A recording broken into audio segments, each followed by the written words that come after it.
Assalamu alaykum kanalımız a'zolari, aziz yurtdoshlar. Bugün şu Xiva Elektroset buyum bozoridaman. Sizlarga hozir ajoyib bir magazinni ko'rsatacakman. Ajoyib skidkalar ketib turibdi ish qatorda.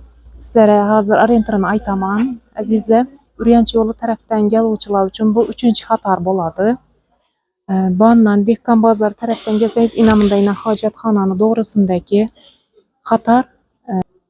Aziz, asosiy darvozadan kirganingizda 5-qator bo'ladi.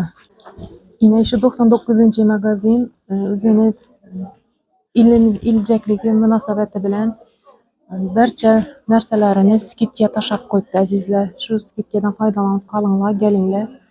Shu magazinni taklif etaman. Bu yerda adiyallar to'ychilarimiz uchun dasturxonliklar, pastellar, hamma narsa bor.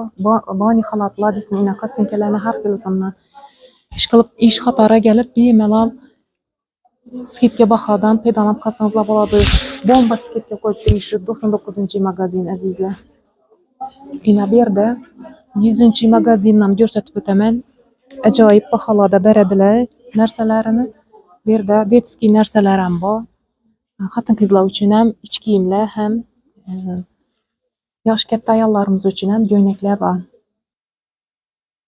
Azizlar, 100-magazin toza ochilgan munosabati bilan hamma ko'ylaklarida skidkalarni qo'yibdi. 20%, 30%gacha arzon bahoda berib beradilar. Yana bir yerda iç kiyimlar bor azizlar, kelib ko'rib olaverasizlar. Bu yerdagi iç kiyimlarni yo'qotib boshqacha tovar olacaklar. Shuning uchun shu 100-magazindagi ko'ylaklar yoqqan bo'lsa, o'zingizga yoqib turgan bo'lsa, ina ko'rsatib turibman. Gelip bemalol skidga bahoda, arzon baholarda xarid etasiz. Skidkadan foydalanib qolinglar. Ina azizlar, bu yerda iç kiyimlar ham dim ko'p. Bularni yo'qotib boshqa narsa chekib turibdi hozir tadbirkorimiz.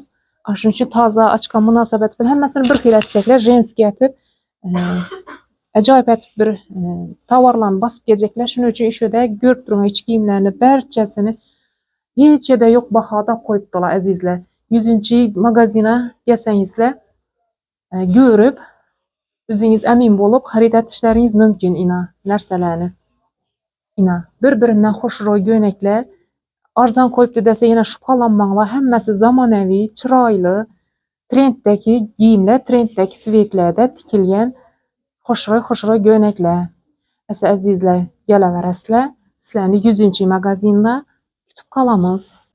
Yana shu 100-magazinda ina ko'chasida detskiy narsalar qo'yibdilar. Bu narsalarni ham skidga qo'yibdilar. Aytib o'tganimdek, bu narsalarni ham yo'qotib hammasini bir xil narsa atacaklar azizlar. Ina detskiy narsalar kerak bo'lsam, ina shu 100-magazinga kelaverasizlar.